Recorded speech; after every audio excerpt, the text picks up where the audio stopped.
15h30 bientôt sur BFM TV à la une de votre journal, cette rentrée politique qui démarre sur les chapeaux de roue avec le journaliste et essayiste Éric Zemmour qui n'est pas encore officiellement candidat mais déjà qui participe à un forum à Mirabeau dans le Vaucluse. Il ne cache pas ses ambitions pour 2022 et il n'a pas mâché ses mots sur les thématiques notamment d'immigration ou de sécurité. Un contraste saisissant, vous le verrez dans ce journal avec les meetings républicains. On en parle en plateau avec Philippe Corbet et Yannick Halimi dans un instant.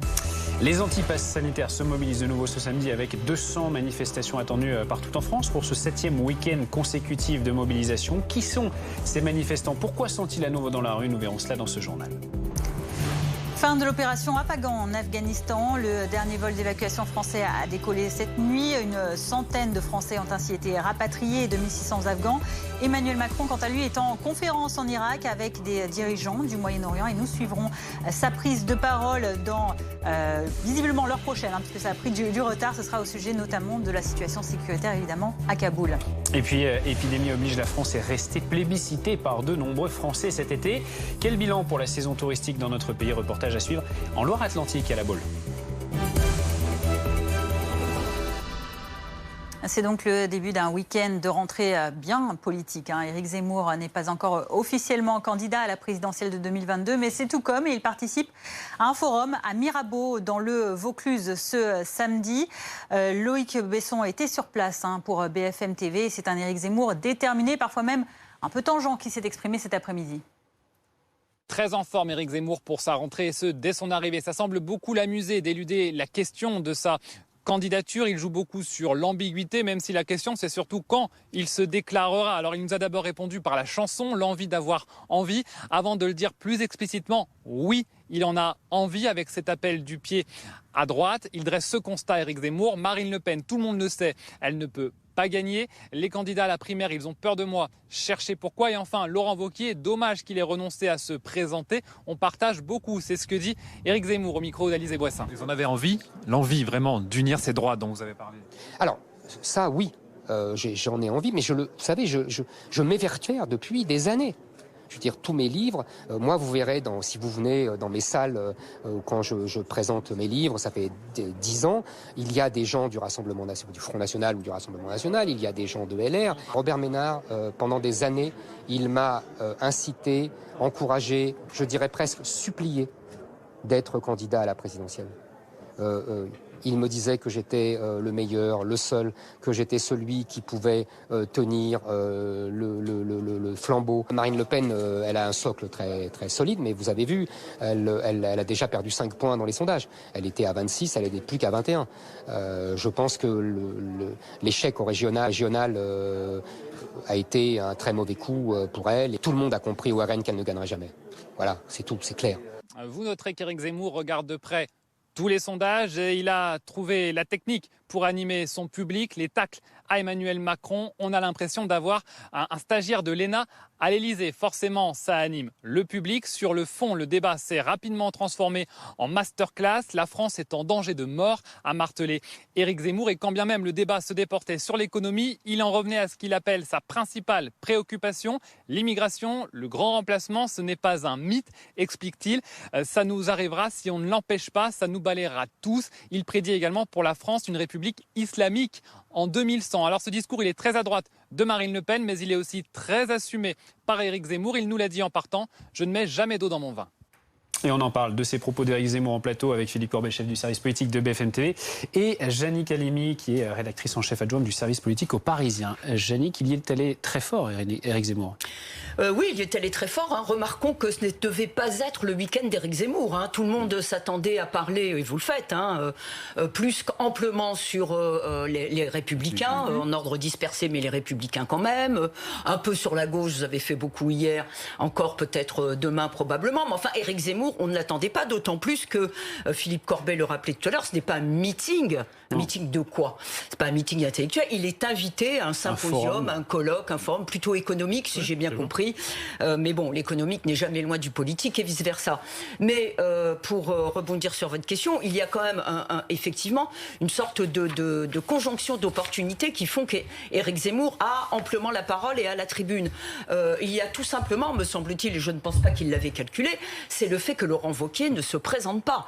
Or, la démission, j'allais dire l'absence de Laurent Wauquiez de la course à la présidentielle dans le cadre de primaires, laisse bien sûr une place au discours d'un Éric Zemmour qui, même comparaison n'est pas raison, tient tout de même sur une ligne assez radicale, assez ferme sur l'immigration, la sécurité, l'autorité et la lutte contre le terrorisme, fait qu'il y a des points commun, en tout cas analogue, entre la ligne Éric Zemmour. Donc il y a un espace, à l'insu tout de même d'Éric Zemmour, un espace politique, un espace en tout cas de discours politique qui s'est élargi et qui s'est libéré pour Éric Zemmour. Et puis le deuxième point pour lequel il n'y est strictement encore moins pour rien, c'est bien sûr ce qui se passe en Afghanistan, qui fait que tout ce qui est terrorisme et terrorisme islamiste reprend malheureusement de la vigueur et apporte sinon de l'eau au moulin, en tout cas un éclairage sur une lumière, en tout cas sur les discours et les thèses, ou la thèse, j'allais dire,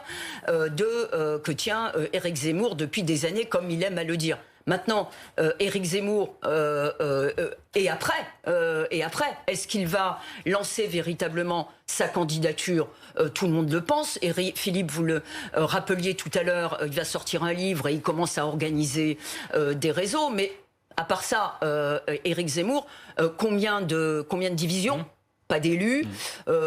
Une idée essentielle, alors ses proches nous disent qu'il a un programme et des idées sur d'autres items, d'autres problématiques économiques, sociales peut-être. L'Europe, on aimerait bien l'entendre aussi, on l'ignore. En revanche, Éric Zemmour a-t-il un pouvoir de nuisance? Je pense que oui, un pouvoir de nuisance. Essentiellement, je parlais de Laurent Wauquiez, me semble-t-il, je ne sais pas si vous êtes d'accord Philippe, vis-à-vis des Républicains, en l'occurrence de Xavier Bertrand et de Valérie Pécresse. Est-ce qu'il a un pouvoir de nuisance sur le Rassemblement national et Marine Le Pen? Je pense beaucoup moins, parce que du coup, ça normalise encore plus le Rassemblement national et Marine Le Pen. Philippe Corbet, quoi qu'il en soit, on a bien l'impression qu'on ne s'attendait pas à ce ton donné par Éric Zemmour aujourd'hui et qui vraiment donne le tempo aujourd'hui à ce début de campagne. Oui, et il y a une forme de contradiction pour rebondir sur ce que vous disiez, puisqu'il y a, entre guillemets, un vide créé par le choix de Laurent Wauquiez de ne pas se présenter à la primaire des Républicains. Il y a donc pour toute une partie de l'électorat de droite, je ne parle pas seulement des militants des Républicains, mais je parle pour toute une partie de l'électorat traditionnel des Républicains, plutôt sur l'aile droite des Républicains, qui ne sont pas forcément convaincus que Valérie Pécresse ou Xavier Bertrand sont sur ces sujets-là de sécurité, d'immigration, d'identité les plus forts. Il y a un espace. Il y a un espace. Et donc, on pourrait s'attendre à ce que Éric Zemmour occupe cet espace. Et peut-être qu'il va le faire, d'ailleurs. Mais dans cette logique-là, il aurait pu choisir, d'une certaine manière, je dirais pas de recentrer son discours, mais en tout cas d'adopter un ton qui pourrait séduire cet électorat traditionnel de la droite des Républicains, et donc parler aussi de la dette, parler aussi des retraites, parler aussi d'un certain nombre de sujets, parce qu'être président de la République, ça n'est pas simplement parler des sujets d'identité, d'immigration et d'insécurité. Or, il choisit l'inverse. Il choisit d'abord de rentrer sur ces sujets-là et de rentrer avec un ton très ferme en parlant de guerre des civilisations, en disant que d'ici la fin du siècle, si rien n'est fait, la France deviendra, je cite, une république islamique. Il a même toute une description assez spectaculaire. Il dit par exemple qu'il était interrogé sur les questions justement d'insécurité. Il dit que il n'y a pas les petits trafiquants en fait ne sont pas des délinquants, ce sont à l'entendre des djihadistes. Finalement, il plaque ou il lie la société française dans son ensemble, y compris les questions économiques, les questions de vie quotidienne, à travers cette grille de lecture de la guerre des civilisations. C'est un choix politique très très fort. C'est pas peut-être la meilleure stratégie si on veut s'adresser à un électorat des Républicains traditionnels qui cherche un candidat et qui n'en trouve peut-être pas de candidat idéal avec Valérie Pécresse et Xavier Bertrand. C'est un choix très audacieux de Éric Zemmour en cette rentrée. Merci beaucoup Philippe. Et à droite, la campagne est bien lancée. On l'a évoqué tout à l'heure. Philippe Juvin et Michel Barnier sont présents ce week-end. Éric Ciotti à Nice et Valérie Pécresse, candidate à une primaire de la droite si elle a lieu, fait sa rentrée politique ce samedi à Brive-la-Gaillarde. On va retrouver sur place place Léopold Audebert. Léopold, Valérie Pécresse qui vient de terminer son discours, que faut-il en retenir ? Oui, absolument. Vous voyez derrière moi, c'est l'heure des photos. Ça y est, le discours est terminé. Alors, il y a deux mots qu'il faut retenir dans ce discours. En fait, ce sont les deux cibles de Valérie Pécresse. D'un côté, l'immobilisme. Alors ça, c'est Emmanuel Macron, un quinquennat pour rien. Voilà ce qu'elle a expliqué vraiment. Un quinquennat qui n'a pas été à la hauteur des espérances, une fonction présidentielle désacralisée, des arguments vraiment très, très offensifs, très forts de Valérie Pécresse contre le chef de l'État. Et puis, la démagogie. Ça, c'est la deuxième cible de Valérie Pécresse. Cette cible, c'est Marine Le Pen, c'est le Rassemblement national, vraiment qu'elle ne soutient pas et que vraiment elle rejette complètement. Alors il y a une autre cible qui est plus sous-entendue, celle-là, ce sont les gens qui ne participent pas aux primaires, notamment Xavier Bertrand. Elle la joue collective, voilà le terme employé par Valérie Pécresse. Donc on comprend bien qu'elle appelle finalement ceux qui ne participent pas à la primaire de rejoindre ce processus qu'elle estime démocratique. Voilà pour les grandes annonces et ce qu'on peut retenir de ce discours qui sonnait vraiment comme un discours de candidature à la présidentielle et absolument pas comme un discours de présidence, de candidate potentielle à la primaire. Merci Léopold Audebert en direct de Brive-la-Gaillarde, voilà, avec Julie Rosaire pour BFM TV. On en vient à présent à ces manifestations anti-pass sanitaire qui se poursuivent pour le 7e samedi consécutif. 200 cortèges un peu partout en France aujourd'hui.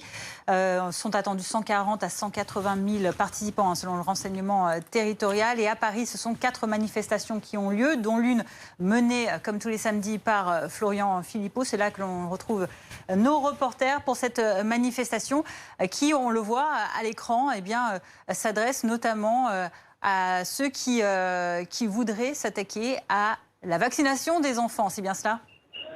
Oui, absolument. Alors la vaccination des enfants, effectivement, c'est un thème qu'on retrouve régulièrement dans les manifestations à Paris, également ailleurs en France, notamment à Toulon lors des semaines précédentes. Ça fait partie des thèmes qui sont vraiment mis en avant. Ici, c'est un peu différent.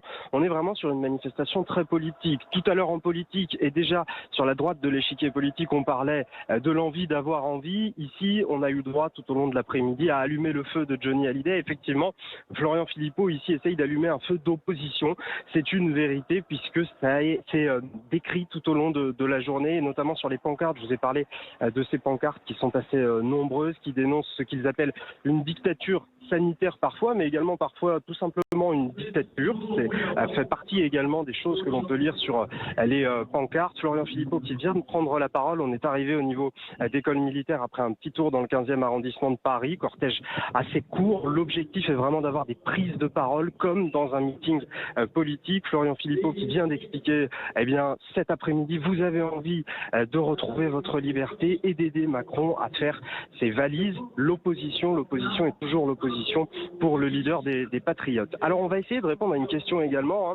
J'ai pu discuter avec 2-3 personnes ici présentes dans la manifestation et notamment assister à des échanges entre 2 personnes qui se disaient « Mais Florian Philippot, est-ce que tu le soutiens véritablement ?» L'autre lui répondait « Non, absolument pas forcément. En tout cas, je ne partage pas toutes ses idées, mais je trouve qu'il organise bien les manifestations. » Et ça fait partie également des choses que l'on se demande régulièrement. Oui, il y a beaucoup de monde dans ces manifestations menées par Florian Philippot, mais pas forcément de gens qui partagent tout le programme du leader des Patriotes. Beaucoup de gens ici, des prises de parole à venir. Il y a 3 semaines de cela, j'avais déjà couvert cette manifestation de Florian Philippot. Il y a eu plusieurs témoignages de soignants, à l'époque des témoignages également de personnes qui étaient originaires des Antilles et qui parlaient de la situation sanitaire aux Antilles. C'est en cours ici avec différentes prises de parole qui vont se suicider désormais. Merci beaucoup. 4 cortèges donc cet après-midi à Paris. Docteur Masmoudi, Olivier Véran, cette semaine a fustigé le doute sur la vaccination. La 4e vague qui a démarré en juillet et une épidémie qui tue surtout des non-vaccinés. Les hôpitaux sont remplis de non-vaccinés. Les décès touchent des non-vaccinés. C'est ce qu'a indiqué le ministre de la Santé. C'est ce que vous constatez aussi dans votre service aux urgences. Il y a beaucoup de non-vaccinés. Oui, tout à fait. En tout cas, je pense que c'est unanime par rapport à ça. Dans 90% des cas, les patients qui sont hospitalisés, surtout les plus graves en réanimation, ils sont non vaccinés ou ils sont vaccinés à une dose, pas complètement. Donc, ce qu'on voit actuellement, je pense qu'il faut répondre par des fait ce qui se passe actuellement dans l'outre-mer et en Polynésie française, voilà, c'est lié à une vaccination qui est très très très faible. Donc on le dit, on le redit, la vaccination marche et heureusement qu'en métropole qu'on est à 70% de vaccination, qu'on est dans cette situation actuellement, les hôpitaux ils sont quand même, c'est pour ça on est content d'avoir, je dirais, Vous faites bien de faire la distinction entre la métropole et les outre-mer, notamment où on voit la situation totalement inverse avec peu de vaccination et beaucoup. Bien sûr, donc c'est, moi je veux parler, il y a une partie des anti-vax, mais ceux-là je pense qu'il faut pas en parler, ils sont anti-vax, ils écouteront rien. Les autres, il faut leur dire, il y a des faits, il faut regarder les résultats. Les Covid lents, les enfants ils sont touchés de plus en plus, donc il faut faire attention. Grâce à la vaccination, on a évité quand même une 4e vague en France, en métropole. Là, quand on voit des hommes politiques qui sont inconscients et c'est irresponsable, et pendant que des soignants ils sont en train de se relayer nuit et jour pour sauver quelques vies dans des conditions très difficiles, et certains qui font j'utiliserai le terme de guignol pendant tous les samedis à faire des choses pareilles, c'est indécent pour des hommes qui sont responsables sur le plan politique. Il faut qu'ils nous aident pour que les gens se vaccinent. Il n'y a que la vaccination qui marche, et les gens qui sont contre le pass, c'est assez facile. S'ils sont contre le pass, la seule chose c'est la vaccination. Donc vaccinez-nous et on arrivera à vivre tous ensemble en paix. Ça va pas couvrir tout, mais en tout cas, ça va quand même donner de la liberté à tout le monde. Cette liberté individuelle sur le plan philosophique, ça touche aussi la liberté des autres. Donc à un certain moment, les soignants et les gens qui sont en contact des personnes fragiles demandent un peu de dignité et de responsabilité vis-à-vis des autres. Merci beaucoup, Dr Masmoudi. Je rappelle que vous êtes médecin urgentiste à l'hôpital européen Georges Pompidou. Restez avec nous sur BFM TV. Dans un instant, nous parlerons bien sûr de l'Afghanistan, la situation qui est toujours très préoccupante. Sur place, on rappelle que les évacuations côté français sont terminées depuis hier soir. Emmanuel Macron va prendre la parole depuis l'Irak, où il est en déplacement aujourd'hui et demain, et il évoquera sans doute bien sûr la question de l'Afghanistan. C'est une conférence de presse qui sera à suivre aux alentours de 16h30 en direct sur BFM TV. À tout à l'heure. 7 jours BFM. Bienvenue dans 7 jours BFM, le talk, l'actualité en images et en débat. Tous les week-ends, l'émission de grands reportages de BFM TV. Immersion, enquête. Que pouvons-nous faire? Où pouvons-nous aller? Portrait. Et nos invités acteurs de l'actualité. On ne peut pas interdire une idée, on peut la combattre. 7 jours BFM. Tous les vendredis, 20h30. Tous les samedis et dimanches, 17h et 20h. Sur BFM TV. Votre programme avec francetonnerre.fr, cartouche d'encre et tonnerre jusqu'à 2 fois moins cher et livré gratuitement en 48 heures. Coin, coin. Torchman Metal, pour des portes blindées ultra sécurisées. Anti-effraction, anti-bruit, anti-froid, anti-feu. Torchman Metal, la résistance certifiée. Savez-vous que Comme J'aime, c'est aussi Comme J'aime Express? Votre programme minceur pour perdre rapidement du poids? En commençant maintenant Comme J'aime Express, dans 2 mois, vous aurez perdu jusqu'à 8 kilos. Et oui, jusqu'à 8 kilos en moins, c'est ce que vous propose le programme Comme J'aime Express. Alors n'attendez plus pour perdre vos kilos superflus. La solution, c'est Comme J'aime Express. Rendez-vous tout de suite sur commej'aime.fr. Commej'aime.fr. Et surtout, n'oubliez pas le .fr. Chut, téléphone. Direct Assurance, bonjour. Oui, j'ai souscrit sur votre site hier soir. Résultat, ce matin, mon appart est déjà assuré. Franchement, bravo Direct Assurance. On m'avait dit que vous étiez super. Et ben, vous savez quoi? Vous êtes les meilleurs. Voilà. Le seul risque avec une assurance qui assure dès le lendemain, c'est que vous l'aimiez. Direct Assurance, l'assurance que vous risquez d'aimer. Le puissant Baba Voss. Bienvenue chez Baba. La vue reviendra, et la Première Nation à exploiter ce pouvoir dominera le monde. Je pars à la guerre. Ils vont faire don de leur existence avec gloire. Et qu'on les accueille en enfer!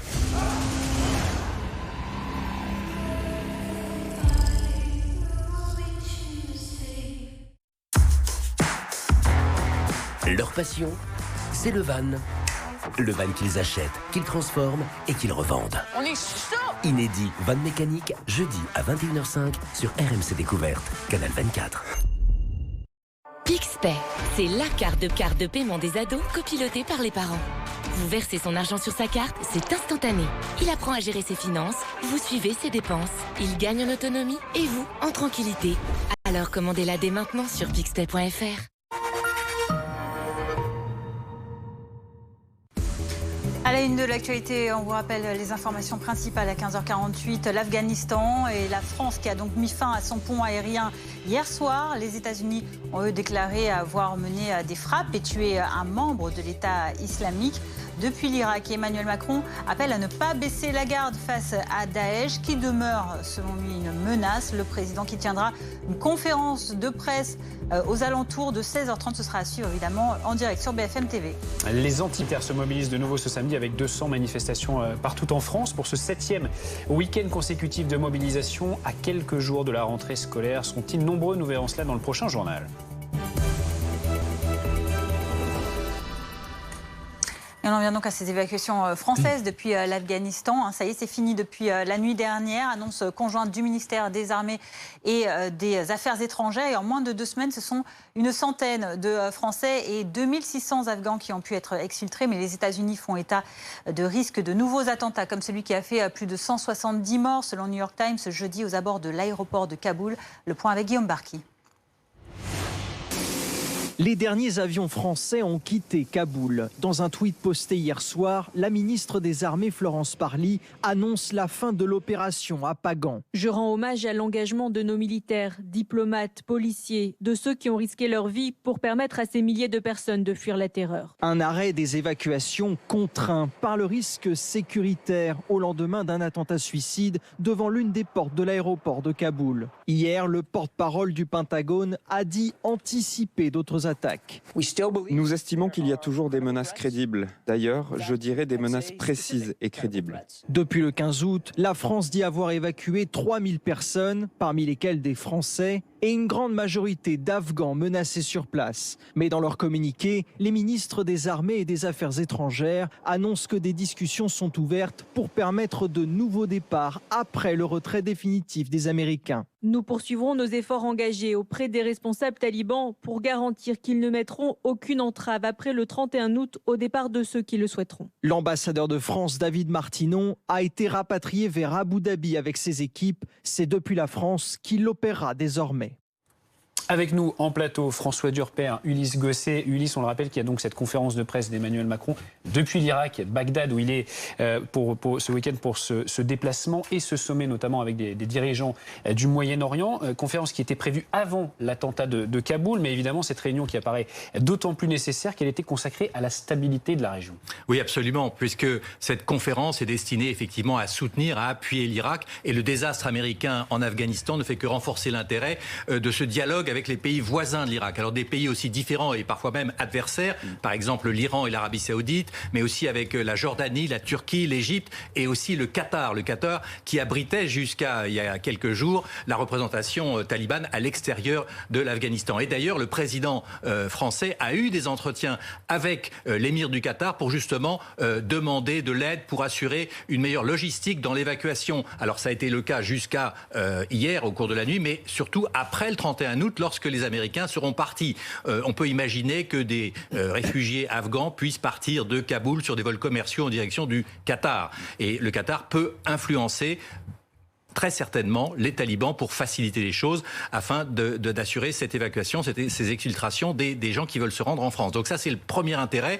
Mais il faut savoir que si l'Irak va mieux, il y a toujours là-bas des attentats extrêmement nombreux commis par l'État islamique. Il y a également des attaques des milices chiites pro-iraniennes contre les Américains qui sont toujours en Irak, cette fois 2500 hommes. Et la volonté d'Emmanuel Macron, qui est le seul chef d'État occidental présent à Bagdad, c'est de dire aux Américains, évidemment, il faut rester en Irak et ne pas se désengager comme en Afghanistan. On a besoin d'être présent dans ce pays qui est l'un des pivots et qui est essentiel pour la stabilité régionale. Donc cette conférence est très importante, symboliquement, Et d'ailleurs, le président va se rendre à Mossoul. Vous savez, Mossoul, c'est l'ancienne capitale de l'État islamique. Alors, l'État islamique a été défait, le califat a été anéanti par la coalition, mais néanmoins, il y a toujours des cellules dormantes de Daesh. Et donc, en allant à Mossoul, le chef de l'État affirme le soutien de la France, qui reste aux côtés de l'Irak. Il va se rendre notamment pour soutenir les chrétiens d'Irak dans la cathédrale Notre-Dame de l'Eure. Il ira bien entendu également à la mosquée de Mossoul. Il rencontrera de jeunes Irakiens qui se battent contre l'État islamique. Et puis, autre symbole important, il se rendra également chez les Kurdes, cette fois donc au Kurdistan, qui a joué un rôle essentiel, puisque vous savez que les Kurdes étaient très présents dans les combats contre Daesh en Syrie et en Irak. Donc voyage qui est à la fois extrêmement symbolique, qui intervient, je dirais, au bon moment, tragique, mais très important dans la symbolique, et qui est destiné à envoyer ce message aux Américains: restez avec nous en Irak, et avec l'argent des pays du Golfe pour, donner un peu plus d'oxygène à ce pays qui en a bien besoin et qui doit reconstruire son économie qui a été évidemment détruite par la guerre. François Durper, en un mot, la situation que décrit Ulysse Gosset va dans le sens de ce qu'a décrit également Joe Biden, avec ces menaces terroristes qui pèsent encore sur les évacuations qui auront lieu jusqu'à mardi. Bien sûr, et John Kirby, qui est l'attaché de presse du Pentagone, a précisé que la question n'est pas si il y aura un deuxième attentat, mais serons-nous capables d'empêcher ce second attentat.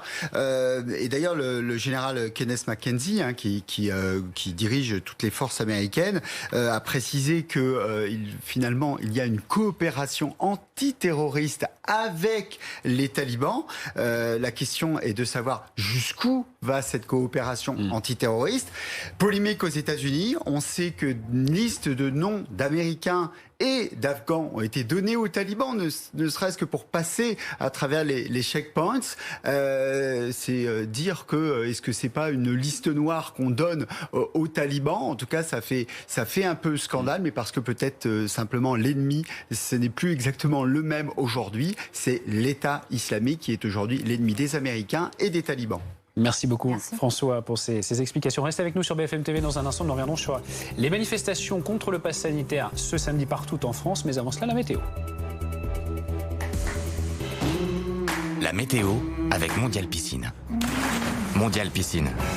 Des piscines sur mesure conçues pour durer.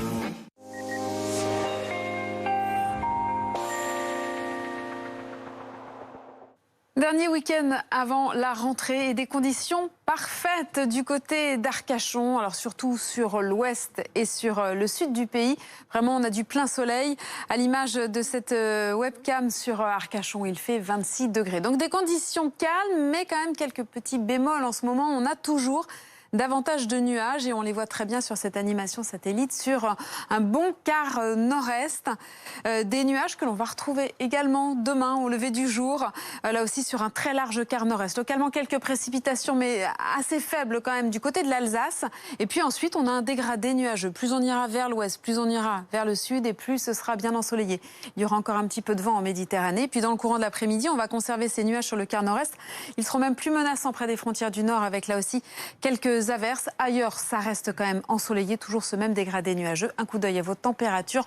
En matinée, des valeurs qui seront en baisse sur les régions du sud. 5 degrés à Aurillac, 14 à Paris. Il fera 20 degrés à Nice. Et dans le courant de l'après-midi, eh bien, le mercure s'échelonnera de 19 jusqu'à 29 degrés. Très contrasté. 19 à Lille, 29 degrés sur le golfe du Lion.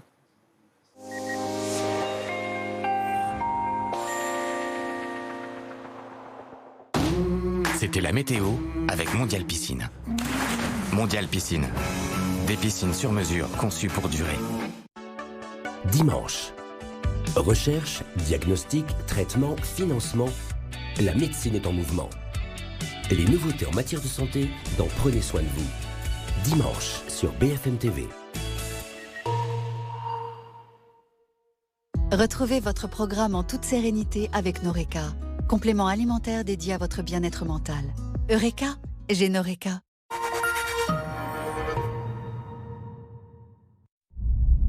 Tout le monde déteste la poussière et les poils. Alors chez Shark, nous avons doté notre aspirateur sans fil de technologie spéciale. L'anti-air wrap enlève les poils du rouleau à votre place. Pour un nettoyage Shark tout en puissance, avec le système de manche articulée Flexologie et une autonomie de 80 minutes grâce à 2 batteries amovibles.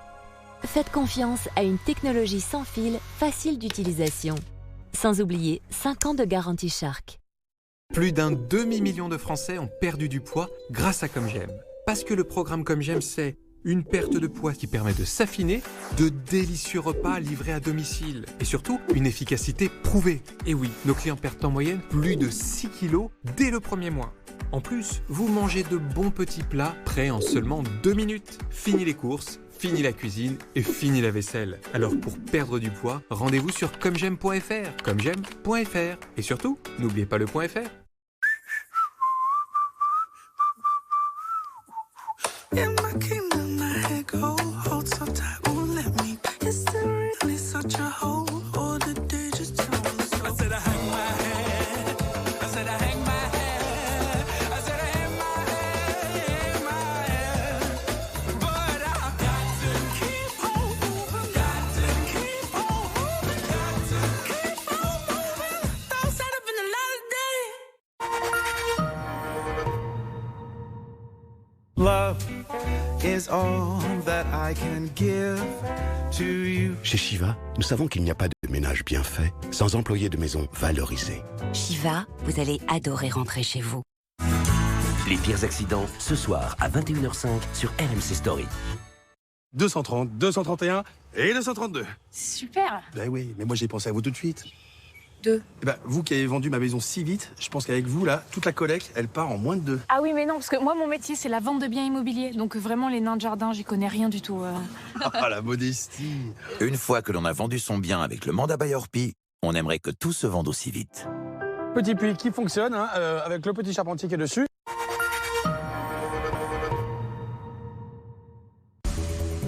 Il est 16h, merci d'être avec nous sur BFM TV. À la une de l'actualité, les anti-passes sanitaires se mobilisent de nouveau ce samedi avec 200 manifestations attendues partout en France pour ce 7e week-end consécutif de mobilisation. À quelques jours de la rentrée scolaire, sont-ils nombreux ? Nous verrons cela dans ce journal. Un week-end de manifestation, mais aussi un week-end de politique qui se déroule actuellement un peu partout en France, à 8 mois de la présidentielle. Nous suivons avec nos reporters notamment les prises de parole d'Éric Zemmour dans le Vaucluse ou encore de Valérie Pécresse à Brive-la-Gaillarde. L'université également d'été de certains républicains à la Baule, avec toujours cette question, pas tranchée, du recours ou non à une primaire pour départager les prétendants. Dans l'actualité également, l'Afghanistan, la France a mis fin à son pont aérien hier soir.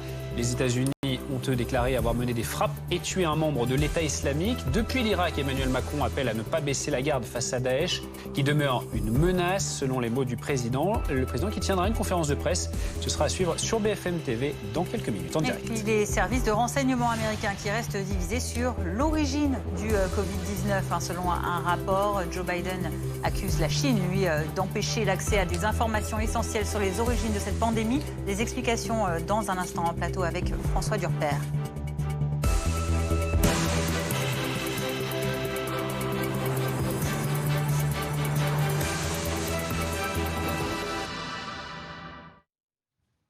Plus de 200 manifestations donc prévues ce samedi contre le pass sanitaire et notamment 4 rassemblements qui ont lieu à Paris. On va partir dans l'un de ces cortèges. Oui, parmi ces manifestations, il y en a une qui a été lancée par un collectif de gilets jaunes de la mouvance complotiste et on y retrouve nos reporters. Elle est partie de la place de la Bourse, cette manifestation en début d'après-midi, direction le Palais Royal. Comment se déroule cette mobilisation de ce côté-là ? Alors actuellement, ce mouvement il est en train de traverser la rue du Renard dans le 4e arrondissement. Ils sont quand même assez nombreux. On n'a pas pour l'instant de chiffres officiels de la part du ministère de l'Intérieur ou encore le nombre jaune avec les gilets jaunes qui se comptent eux-mêmes. On a fait notre propre estimation en comptant ligne par ligne les manifestants. On est arrivé à peu près 2000 personnes pour ce rassemblement dans les rues de Paris cet après-midi. Beaucoup de gilets jaunes, en effet, beaucoup de soignants. On a vu pas mal de blouses blanches, de gens qui se revendiquent des métiers de l'hôpital ou encore de médecins qui sont à l'intérieur de cette foule et qui disent non au pass sanitaire depuis maintenant plus de 2 heures. Vous parliez de la mouvance complotiste. En effet, on peut voir à l'intérieur de ce cortège Richard Boutry, qui est un ancien journaliste qui est connu désormais pour ses prises de parole contre le pass sanitaire, contre le vaccin. Également Alexandra Henrion-Code, qui est généticienne, et puis Francis Lalanne, le chantement présent dans cette manifestation, avec certains documents qui nous ont été remis des tracts par les manifestants, où on peut lire par exemple que le vaccin aurait causé la mort de 22 000 personnes et aurait causé 2 millions d'effets secondaires graves. avec des sources à l'intérieur de ces documents. Je pense que vous aurez des médecins en plateau qui vous expliqueront que ces chiffres sont faux ou alors ont été mal interprétés. En tout cas, il faut dire que cette manifestation, elle se déroule dans le calme depuis le début. Ils sont encadrés par les gendarmes de chaque côté du cortège. Il n'y a aucun incident à signaler. Tout se déroule dans le calme cet après-midi.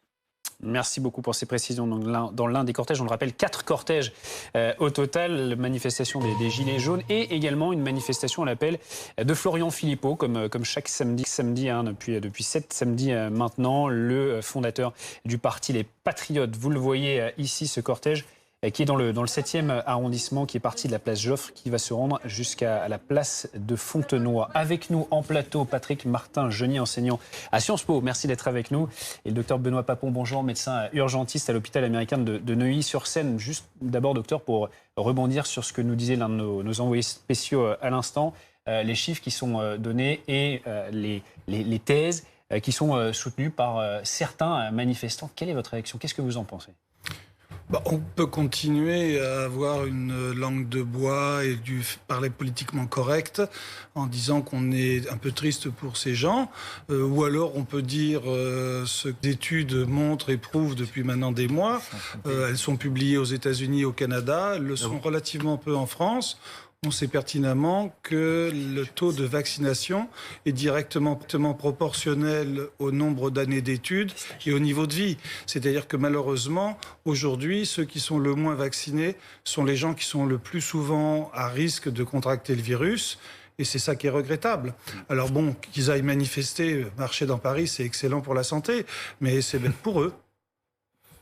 On va voir comment ça se passe du côté du sud de la France également, parce qu'on vous disait plus de 200 manifestations ont lieu cet après-midi. Elles ont été particulièrement fréquentées ces derniers samedis dans le sud-est de la France. On va essayer de comprendre pourquoi un peu plus tard. Tout d'abord, direction Montpellier, où, on le rappelle, la semaine dernière, des affrontements avaient même eu lieu entre des ultra-droites et des ultra-gauches. Ça a l'air plus calme cet après-midi. Oui, il y a beaucoup de monde ici à Montpellier, comme d'ailleurs les autres semaines. C'est un des principaux points de contestation en France. Alors, compliqué évidemment de vous donner un chiffre. Sont-ils plus que la semaine dernière où, selon la préfecture, ils étaient 9500? Difficile à dire. En tout cas, plusieurs milliers, ça c'est sûr. Et tout à l'heure, nous avons remonté le cortège qui s'étend sur plusieurs centaines de mètres. Ça fait maintenant 1h30 que ces manifestants suivent un tracé dans le centre-ville de Montpellier, tracé qui leur a été imposé par le préfet de l'Hérault, qui a d'ailleurs hier interdit les manifestations dans le centre-ville de Montpellier ce samedi après-midi, en dehors d'un itinéraire déterminé. Une marche qui se passe plutôt dans la bonne humeur, à l'exception d'un affrontement. En début de manifestation, un affrontement entre manifestants, ça a été assez rapide et il est difficile d'identifier les protagonistes, mais il s'agit très probablement d'un nouveau face-à-face entre militants d'extrême droite de la Ligue du Midi et antifascistes, comme la semaine dernière d'ailleurs, où plusieurs personnes avaient été blessées, dont une à la tête. Ici, l'affrontement a été rapide et les forces de l'ordre sont intervenues. Dans le reste du cortège, je peux vous dire qu'il y a beaucoup de gilets jaunes, plus que les autres semaines, un peu moins de groupes qui viennent en famille. En revanche, toujours autant de drapeaux français et de pancartes, évidemment contre ce pass sanitaire, visant directement Emmanuel Macron. Et puis les chants classiques, le pass sanitaire, on n'en veut pas, ou encore ce mot liberté, qui est régulièrement scandé par les manifestants. Alors que je vous parle, la marche, les manifestants viennent de terminer la boucle et ils sont revenus à leur point de départ, place de la Comédie, et ils viennent tout juste de prendre une nouvelle direction vers la gare, mais qui n'a pas été autorisée par la police. Merci beaucoup pour ces précisions. Notre journaliste donc sur place à Montpellier, où une nouvelle fois donc la mobilisation est importante ce samedi. Patrick Martin-Genier, le pass sanitaire, il en est évidemment question dans ces cortèges. Il pourrait être prolongé au-delà du 15 novembre, a dit Olivier Véran cette semaine, si le Covid ne disparaissait pas de nos vies. Par ailleurs, un mot aussi sur ces complotistes dont on parle. Le renseignement a tiré la sonnette d'alarme sur de possibles dérives sectaires inhérentes au mouvement. Le mouvement anti-pass et anti-vax serait ainsi un terreau fertile pour les complotistes, selon une note du renseignement territorial. C'est un motif d'inquiétude pour l'exécutif, selon vous. Faut s'inquiéter? Oui, je crois qu'en réalité, il n'y a rien de rationnel dans ces mouvements.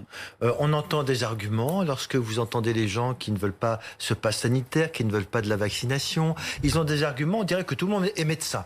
Moi, je ne suis pas médecin, voilà, mon médecin m'a dit il faut vous faire vacciner, moi je me suis fait vacciner. Mais voilà, autrement dit, on entend des tas de choses. Un chauffeur va vous dire ça rend stérile, un autre va dire on est en train de modifier votre ADN, pour les futures générations c'est terrible. On a l'impression que derrière, effectivement, il y a énormément de sectarisme communautarisme, de mouvements complotistes qui inventent des choses qui sont complètement irrationnelles. Et lorsque vous essayez de discuter avec des gens qui sont anti-vax ou anti-pass sanitaire, on vous ressort toujours cela. Ce qui est important, c'est effectivement déceler ce qui est faux derrière. Parce que on peut éventuellement être hésitant sur le pass sanitaire, comme cela a été fait dans tel ou tel pays, mais à partir du moment où le gouvernement l'a décidé et que les juridictions ont dit que c'était légal, eh bien, il faut être sage et l'appliquer. En Italie, par exemple, je sais qu'à partir du mois de septembre, à la rentrée scolaire et universitaire, on va réclamer le pass sanitaire aux écoliers, aux enseignants et à l'entrée à l'université, ce qui n'est pas le cas en France. Donc, nous ne sommes pas dans une situation qui serait pire qu'ailleurs. Voilà.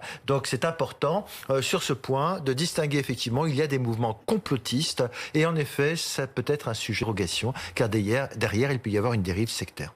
Et dans ces manifestations, il y a peut-être aussi cette thématique qui est développée de l'origine du virus, du Covid-19. François Durper, on en parle avec vous, puisque un rapport du renseignement américain fait état de cette possibilité, avec deux hypothèses sur la table, notamment une fuite d'un laboratoire. Que dit ce rapport ? Oui, pendant très longtemps, la vérité officielle, comme le disent ces personnes, c'était qu'il y avait une contamination qui s'était faite de l'animal à l'homme. Et puis, vous vous souvenez de Donald Trump, l'ancien président des États-Unis, qui avait dit non, ça vient peut-être d'un laboratoire chinois. Et Joe Biden a décidé une enquête qui a duré 90 jours. Et qui donne comme résultat qu'on n'est pas capable de trancher aujourd'hui entre l'hypothèse 1, celle de la contamination de l'animal à l'homme, et l'hypothèse 2, celle du laboratoire de Wuhan en Chine. Il y a une troisième hypothèse qui, elle, est semble-t-il écartée par le rapport, qui est celle d'une arme bactériologique conçue par les Chinois. Alors pourquoi on n'arrive pas à déterminer exactement l'origine ? Parce qu'on manque d'échantillons cliniques, on n'a pas une compréhension des données épidémiologiques des premiers cas de la Covid-19, parce que la Chine ne les donne pas. Et là, c'est bien pourquoi Joe Biden dit à la Chine, eh bien, Pékin continue d'entraver l'enquête mondiale, de résister au partage d'informations et de blâmer les autres pays, à l'exception évidemment de la Chine. Donc, pour le moment, aucun moyen d'arriver à une conclusion, mais Joe Biden le dit, on va continuer les investigations. Merci beaucoup François. Un point à présent sur la vaccination en France. Plus de 48 millions de personnes ont reçu une première dose, une première injection. Plus de 43 millions de schémas vaccinaux complets. 64,1%, vous le voyez, des Français qui ont reçu toutes les doses requises. La course pour la vaccination des 12-17 ans, elle a commencé et ça vaccine déjà beaucoup. Ah oui, les ados qui se vaccinent en masse, déjà plus de 60% qui ont reçu une dose. Une évidence d'ailleurs pour beaucoup d'entre eux qui, étonnamment, sont moins hésitants que leurs parents. Reportage à Bagneux dans les Hauts-de-Seine, Cyprien Pézeril et Léna Marjac.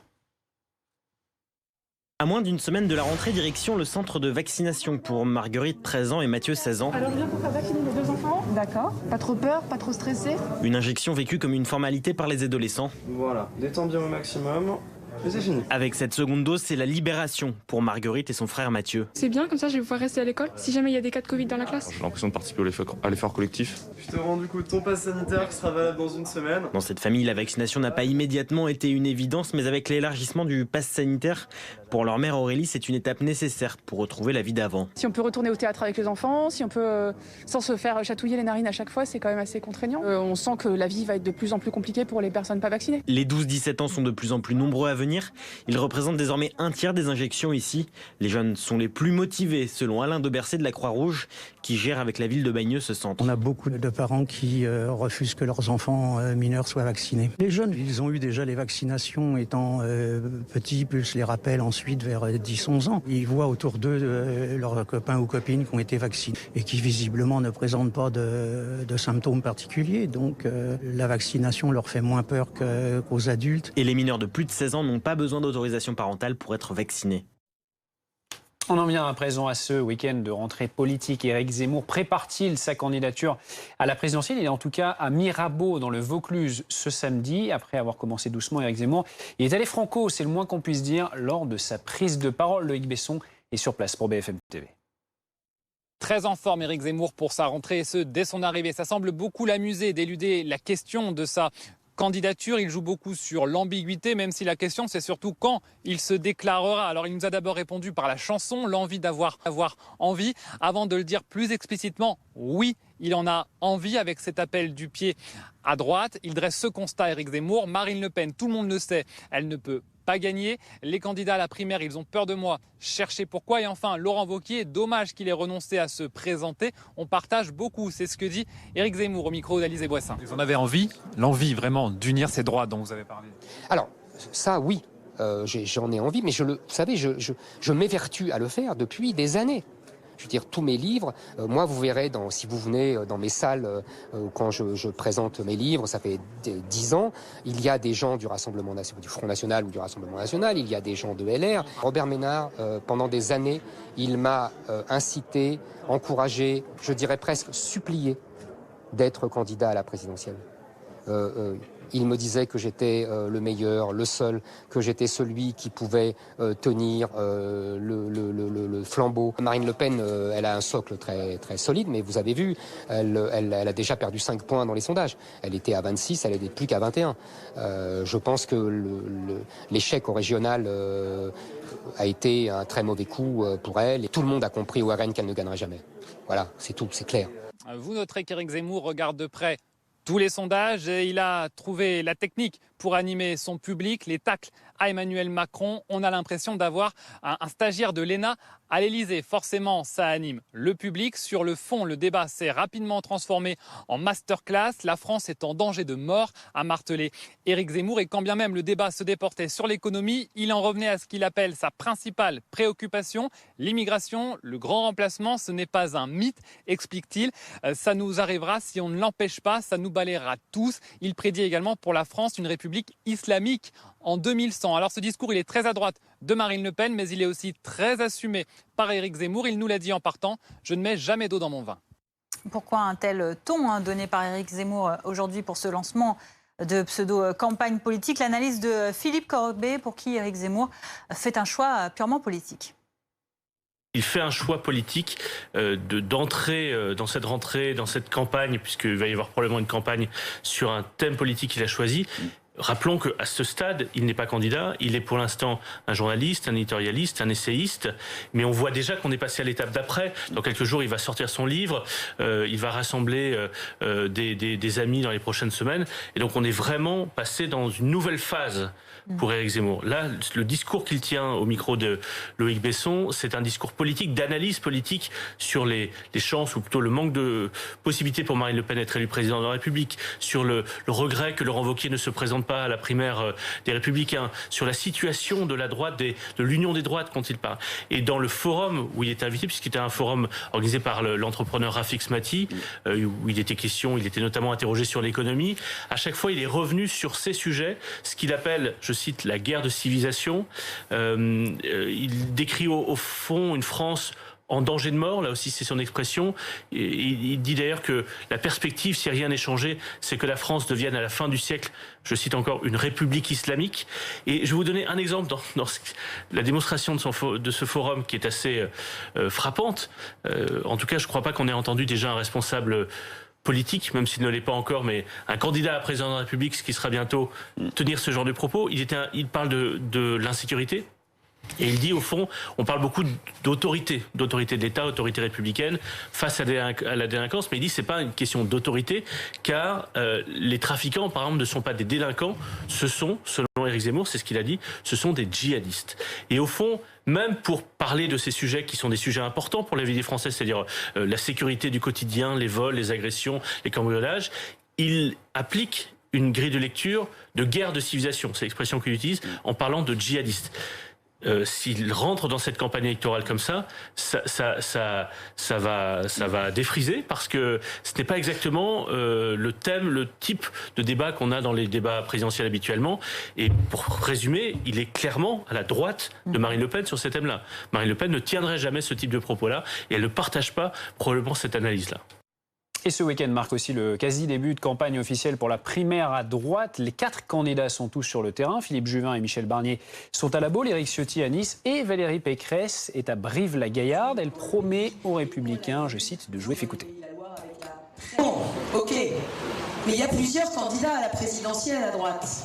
Alors comment on fait? Mais moi je vous le dis, à la fin, il faudra qu'il n'y en ait plus qu'un ou une. À la fin, il faudra un candidat unique de la droite et du centre. Moi, je jouerai toujours collectif. J'accepterai la règle du jeu qui sera fixée. Vous le savez, je ne suis pas républicain, je ne suis plus républicain, mais je me sens profondément de droite.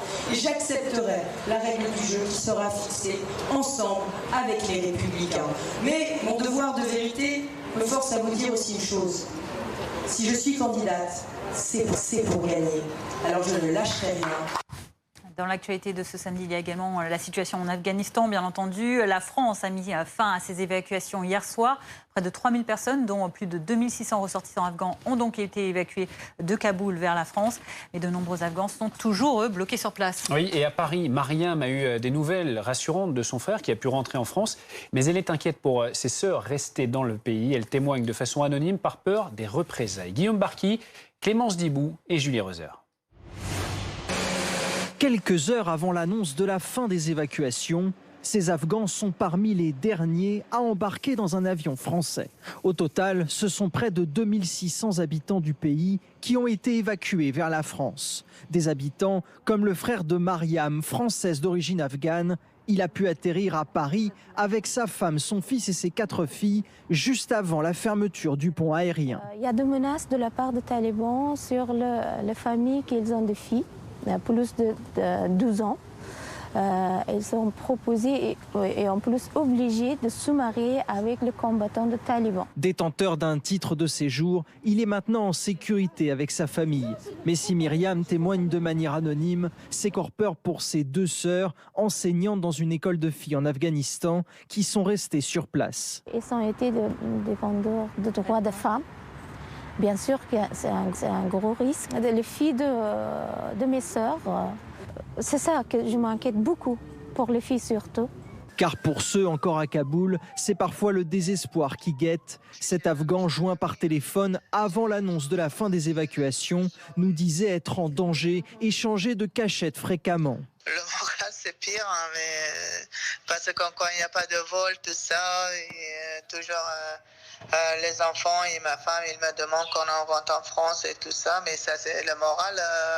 On n'a pas de moral maintenant, juste on attend qu'on trouve un moyen pour sortir de l'Afghanistan. Hier, il restait encore près de 200 familles d'auxiliaires de l'armée française en Afghanistan.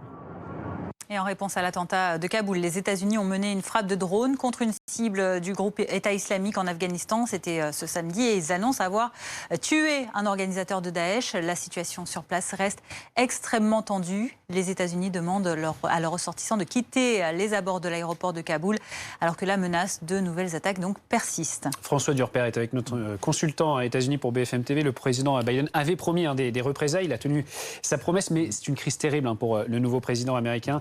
Que peut-il se passer désormais pour les États-Unis? Alors la crainte là, dans les heures qui viennent, c'est celle d'un deuxième attentat. John Kirby, l'attaché de presse du Pentagone, a dit il y a une menace précise et crédible. La question n'est pas de savoir s'il y aura une nouvelle tentative d'attentat. La question est de savoir si nous serons capables de la déjouer. Et donc là, il y a finalement une sorte de coopération antiterroriste entre les États-Unis et les talibans contre l'État islamique. Le nouvel ennemi, en fait, ce ne sont plus vraiment les talibans, mais donc l'État islamique en Afghanistan. Oui, c'est-à-dire que les ennemis de nos ennemis font que nos ennemis sont un peu moins nos ennemis. Et effectivement, l'État islamique...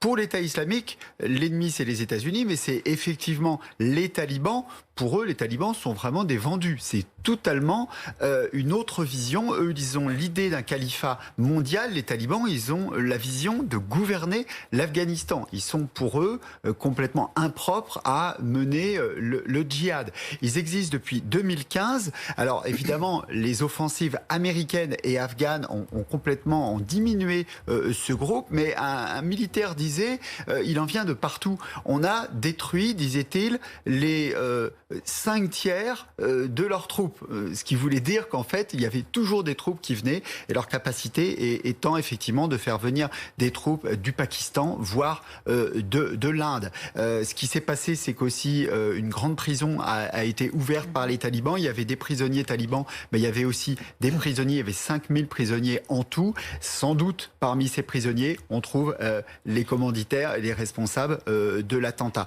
Pour les Américains et pour nous, la grande question est de savoir s'ils seront en capacité et quand de mener des attentats à l'extérieur de l'Afghanistan, pourquoi pas en Europe et aux États-Unis. Merci François. Et c'est dans ce contexte qu'Emmanuel Macron est arrivé hier au Moyen-Orient. Le président qui est à 2000 km de Kaboul, en Irak, à Bagdad, avec des dirigeants du Moyen-Orient. Et le chef de l'État a réagi sur l'Afghanistan. Daesh reste une menace, indique-t-il. Écoutez. Daesh a été défait territorialement en 2017 grâce au courage des forces armées irakiennes et avec l'appui de la coalition internationale. Et nous savons tous qu'il ne faut pas baisser la garde, car Daesh demeure une menace. Et je sais que le combat contre ces groupes terroristes est une priorité de votre gouvernement. Je veux ici vous redire l'engagement de la France au sein de la coalition et à vos côtés. Et restez avec nous, puisque dans quelques instants, Emmanuel Macron s'exprimera donc en direct de Bagdad sur BFM TV lors de cette conférence donc régionale en Irak. On en vient tout de suite à l'infotrafic. Retrouvez votre programme avec Céleste. La connexion Internet par fibre optique dédiée à votre entreprise.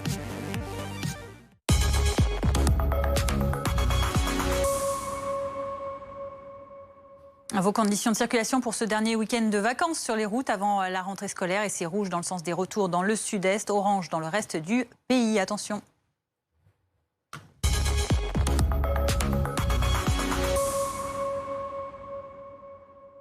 C'était votre programme avec Céleste.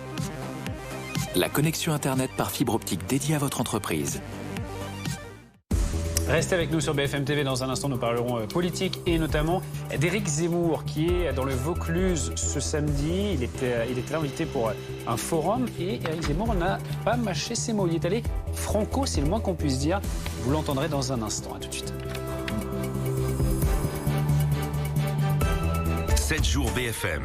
Bienvenue dans 7 jours BFM, le talk, l'actualité en images et en débat. Tous les week-ends, l'émission de grands reportages de BFM TV.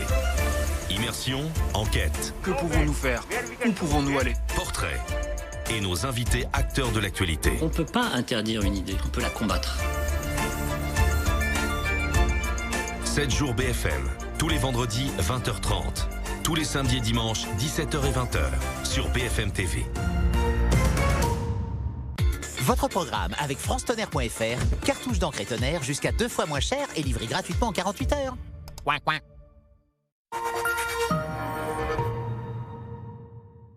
Bonjour, je m'appelle Stéphane, j'ai 55 ans et je vais attaquer aujourd'hui le programme Comme j'aime. Ça, c'était moi il y a 6 mois, avec 15 kilos en plus et 27 cm de tour de taille en plus. Alors, il n'y a pas photo? Je le vois bien dans la vie de tous les jours, ça a changé. Physiquement, ça a changé. Alors vous aussi, faites comme Stéphane. Rendez-vous tout de suite sur commej'aime.fr pour savoir si vous êtes en situation de surpoids ou d'obésité. Ou appelez le 0800 534 534. commej'aime.fr. Pour choisir une nouvelle voiture, il y a toujours quelqu'un pour vous accompagner. Mais pour trouver la bonne assurance auto, on peut toujours compter sur... lesfurets.com.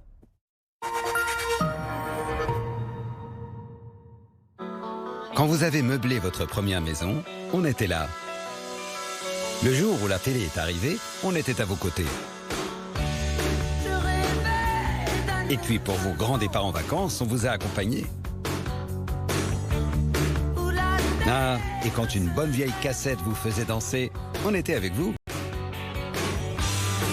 À l'arrivée des consoles de jeux, on était déjà dans votre équipe. Et pour l'achat d'une voiture plus respectueuse de la planète, on continue d'avancer avec vous. Ça fait 70 ans que les hommes et les femmes de Sofinco renforcent votre pouvoir d'agir. Et ils ne sont pas prêts de s'arrêter. Et ça, c'est smart. Sofinco, vous donnez de l'avance. À tout moment, la vie peut basculer. Le monde peut s'arrêter. Maladies infectieuses, cancer, Alzheimer. Faites avancer la recherche. Léguez sans droit de succession à l'Institut Pasteur.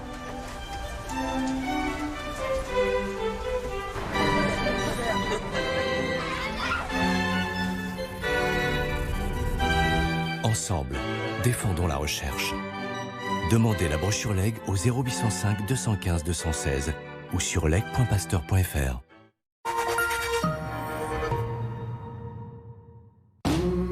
La météo avec Mondial Piscine. Mondial Piscine. Des piscines sur mesure conçues pour durer.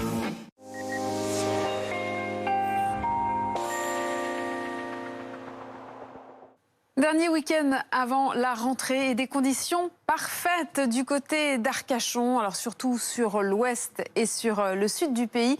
Vraiment, on a du plein soleil. À l'image de cette webcam sur Arcachon, il fait 26 degrés. Donc des conditions calmes, quand même quelques petits bémols en ce moment. On a toujours davantage de nuages et on les voit très bien sur cette animation satellite sur un bon quart nord-est. Des nuages que l'on va retrouver également demain au lever du jour, là aussi sur un très large quart nord-est. Localement quelques précipitations mais assez faibles quand même du côté de l'Alsace. Et puis ensuite on a un dégradé nuageux. Plus on ira vers l'ouest, plus on ira vers le sud et plus ce sera bien ensoleillé. Il y aura encore un petit peu de vent en Méditerranée. Puis dans le courant de l'après-midi, on va conserver ces nuages sur le quart nord-est. Ils seront même plus menaçants près des frontières du nord avec là aussi quelques averses. Ailleurs, ça reste quand même ensoleillé, toujours ce même dégradé nuageux. Un coup d'œil à vos températures. En matinée, des valeurs qui seront en baisse sur les régions du sud. 5 degrés à Aurillac, 14 à Paris. Il fera 20 degrés à Nice. Et dans le courant de l'après-midi, eh bien, le mercure s'échelonnera de 19 jusqu'à 29 degrés. Très contrasté. 19 à Lille, 29 degrés sur le golfe du Lion.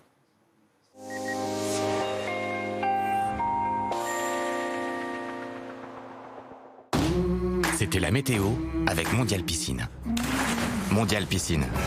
Des piscines sur mesure conçues pour durer. Bientôt 16h30 sur BFM TV, à la une de l'actualité de votre journal. Cette rentrée politique sur les chapeaux de roue.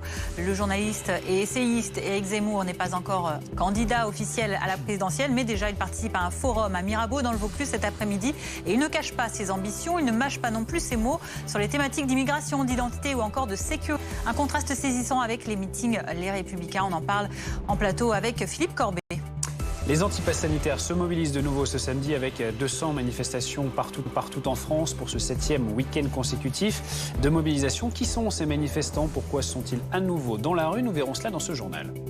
Fin de l'opération Apagan en Afghanistan. Le dernier vol d'évacuation français a décollé cette nuit. Une centaine de Français ont été rapatriés et 2600 Afghans. Emmanuel Macron, lui, est en conférence en Irak avec des dirigeants du Moyen-Orient et nous suivrons sa prise de parole à suivre dans les prochaines minutes, vraisemblablement au sujet de la situation sécuritaire à Kaboul. Et puis, épidémie oblige, la France est restée plébiscitée par de nombreux Français cet été. Quel bilan pour la saison touristique dans notre pays? Reportage à suivre à La Baule dans un instant. Et c'est donc un week-end de rentrée politique qui démarre. Éric Zemmour n'est pas encore officiellement candidat à la présidentielle, mais c'est tout comme. Il participe à un forum à Mirabeau, dans le Vaucluse, ce samedi. Et c'est un Éric Zemmour déterminé et parfois même tangent qui s'est exprimé cet après-midi. Loïc Besson est sur place pour BFM TV. Très en forme, Éric Zemmour, pour sa rentrée, et ce, dès son arrivée. Ça semble beaucoup l'amuser d'éluder la question de sa candidature. Il joue beaucoup sur l'ambiguïté, même si la question c'est surtout quand il se déclarera. Alors il nous a d'abord répondu par la chanson, l'envie d'avoir envie, avant de le dire plus explicitement, oui, il en a envie avec cet appel du pied à droite. Il dresse ce constat, Éric Zemmour. Marine Le Pen, tout le monde le sait, elle ne peut pas gagner. Les candidats à la primaire, ils ont peur de moi. Cherchez pourquoi. Et enfin, Laurent Wauquiez, dommage qu'il ait renoncé à se présenter. On partage beaucoup, c'est ce que dit Éric Zemmour au micro d'Alizé Boissin. Vous en avez envie, l'envie vraiment d'unir ces droits dont vous avez parlé? Alors, ça oui, j'en ai envie, mais vous savez, je m'évertue à le faire depuis des années. Je veux dire, tous mes livres, moi vous verrez, si vous venez dans mes salles, quand je présente mes livres, ça fait 10 ans, il y a des gens du Rassemblement national, du Front National ou du Rassemblement National, il y a des gens de LR. Robert Ménard, pendant des années, il m'a incité, encouragé, je dirais presque supplié d'être candidat à la présidentielle. Il me disait que j'étais le meilleur, le seul, que j'étais celui qui pouvait tenir le flambeau. Marine Le Pen, elle a un socle très, très solide, mais vous avez vu, elle a déjà perdu 5 points dans les sondages. Elle était à 26, elle n'est plus qu'à 21. Je pense que l'échec au régional a été un très mauvais coup pour elle. Et tout le monde a compris au RN qu'elle ne gagnerait jamais. Voilà, c'est tout, c'est clair.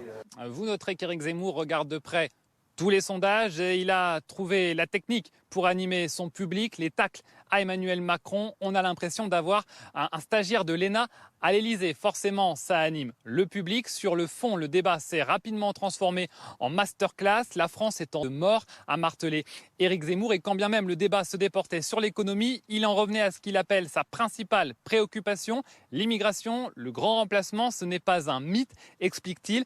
Ça nous arrivera si on ne l'empêche pas, ça nous balayera tous. Il prédit également pour la France une république islamique en 2100. Alors ce discours, il est très à droite de Marine Le Pen, mais il est aussi très assumé par Éric Zemmour. Il nous l'a dit en partant, je ne mets jamais d'eau dans mon vin.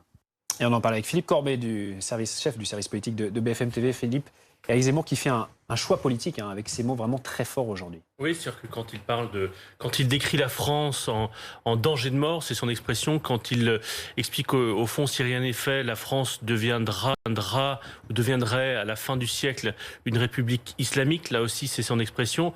Lorsqu'il explique par exemple que lorsque les hommes politiques, les femmes politiques parlent d'autorité face à la délinquance, eh bien, ce n'est pas à la hauteur de la situation parce que selon lui, les trafiquants, les petits trafiquants, pas des délinquants, mais je le cite, des djihadistes. Finalement, quand il parle de djihad, c'est une description de la société française qui est qui est en accord avec un certain nombre de ses écrits, mais qui, quand on entre dans une campagne électorale comme candidat à la présidence de la République, c'est assez détonnant. En tout cas, Marine Le Pen ne tient pas ces propos-là et ne partage pas une bonne partie des analyses qui a été développées ces dernières heures par Éric Zemmour. Il faut rappeler que c'était pas un forum politique, c'était une sorte de colloque, l'initiative d'une structure associative qui s'appelle Objectif France. Rafik Smati, qui est un entrepreneur, qui l'interrogeait d'ailleurs sur l'économie. Et Éric Zemmour revenait sans cesse sur cette grille de lecture idéologique, cette guerre des civilisations dont il parle. Et d'une certaine manière, ce choix politique qu'il fait d'entrer dans cette rentrée sur ces thèmes-là, alors qu'il va sortir son livre dans quelques jours, alors qu'on attend sa déclaration de candidature peut-être dans quelques semaines, le choix d'entrer sur cette thématique-là est assez intéressant à souligner. Il est assez étonnant d'une certaine manière parce que, compte tenu de la situation, la situation un peu confuse à droite, le fait notamment que Laurent Wauquiez ne se présente pas à la primaire des Républicains, on aurait pu imaginer que Éric Zemmour aurait mis peut-être un peu d'eau dans son vin, et comme il l'a dit à Loïc Besson, il ne met jamais d'eau dans son vin, mais il y avait un créneau politique à prendre à la droite des Républicains pour simplifier, mais il aurait fallu parler aussi davantage d'économie, de dette, de retraite, de l'ensemble de ces sujets-là, et clairement aujourd'hui il n'a pas voulu parler de ces sujets-là, il a été interrogé là-dessus, il n'a pas voulu, il a voulu d'abord et essentiellement parler de cette supposée, ce qu'il appelle la guerre des civilisations, et c'est un choix politique, puisque Éric Zemmour aujourd'hui, on l'a bien compris, faisait d'une certaine manière ses premiers pas d'une pré-campagne qu'on va pouvoir voir dans les prochaines semaines, parce que c'est d'une certaine manière une entrée dans l'atmosphère politique que pilote Éric Zemmour. Il y a une pré-campagne fracassante donc pour Éric Zemmour, et puis d'autres formations politiques également qui entament leur rentrée politique à droite. La campagne a elle bien commencé, 2 défections on le disait, Laurent Wauquiez, Bruno Retailleau, et la question se pose toujours, primaire ou pas primaire. À Brive-la-Gaillarde, c'est Valérie Pécresse qui s'est exprimée cet après-midi pour une primaire pour désigner un candidat unique, et elle dresse le bilan du quinquennat d'Emmanuel Macron. J'affirme avec regret que le quinquennat qui s'achève aura été un quinquennat pour presque rien. Ma présidence, elle sera plus arbitrale, plus sobre, plus collective et, disons-le, moins égocentrée et moins bavarde. En 2022, le candidat pour presque rien ne doit pas être président plus longtemps. Vous l'avez cru réformateur, il l'est moins que moi. Il voudrait ressembler à la droite, il n'en est que la pâle copie. Je suis avec vous, l'original. Alors mes amis, face à l'immobilisme et à la démagogie, je vous propose de rompre avec l'impuissance et de retrouver notre fierté française. L'ordre, c'est aussi pour moi une république qui n'est pas débordée par une immigration incontrôlée pilotée par des réseaux mafieux. Il faut stopper l'immigration actuelle. Tous nos dispositifs sont dévoyés. La place d'un clandestin, c'est dans un charter pour retourner chez lui. Dans l'actualité également de ce samedi, il y a ces manifestations. Les opposants au pass sanitaire mobilisés un samedi de plus, 7e week-end consécutif de manifestations. Ça se passe dans toute la France, vous le voyez, à Paris notamment, à Montpellier ou encore à Marseille. On va rejoindre l'un de nos journalistes dans un cortège parisien, le cortège qui est mené par Florian Philippot, le fondateur du parti Les Patriotes, qui est donc à l'origine de cette manifestation qui est partie de la place Joffre, à côté de l'école militaire dans le 7e arrondissement, qui doit rejoindre la place de Fontenoy avec les mêmes mots d'ordre que les semaines précédentes, l'opposition notamment au pass sanitaire ou encore à la vaccination. Oui, et même l'opposition très très politique, puisqu'on est ici dans une sorte de meeting à ciel ouvert, très politique au président de la République, à son ministre de la Santé également, Olivier Véran, cité à plusieurs reprises. En ce moment, c'est Florian Philippot justement qui prend la parole ici devant l'école militaire en centre de Paris, après un petit tour dans le 15e arrondissement. Et il nous donne enfin la substance, ce que l'on n'avait pas jusqu'ici, puisque jusqu'ici il n'y avait que des Macron, des missions et également des cris liberté, liberté, liberté. Cette fois on a une forme de substance dans le discours de Florian Philippot et des manifestants qui sont ici. Nous voulons qu'ils embauchent des infirmières plutôt que des vigiles pour contrôler le pass sanitaire. Alors nous nous battons, voilà ce qu'a dit Florian Philippot. Nous n'acceptons pas que des gens se fassent virer la semaine prochaine parce qu'ils ne sont pas vaccinés. Alors on se bat. Un soutien également au professeur Raoult. Touche pas à Raoult, ça connaît à plusieurs reprises lors de ce discours. Et puis il a pris également, et ça nous montre le dessin politique qu'il y a derrière dans ces mobilisations menées par Florian Philippot, il a pris l'exemple du Danemark qui en finira avec le pass sanitaire le 10 septembre prochain, et il dit nul doute qu'ils feront ensuite comme le Royaume-Uni, d'abord récupérer sa liberté, donc d'après eux en tout cas mettre fin au pass sanitaire, et ensuite sa souveraineté. Et là il a demandé à la foule d'entonner Frexit, Frexit, Frexit, qui est, on le sait, le marqueur politique de Florian Philippot. Donc c'est véritablement un meeting auquel nous assistons avec plusieurs milliers de personnes cette semaine encore. Ça se répète depuis plusieurs semaines ici à Paris. Et le décor également est le décor d'un meeting politique avec tous ces drapeaux bleu, blanc, rouge que l'on voit absolument partout. Également l'idée de résistance qui est entonnée, qui est flanquée sur l'ensemble des drapeaux, notamment la croix de Lorraine qui se trouve sur beaucoup de drapeaux ici, et toujours ces pancartes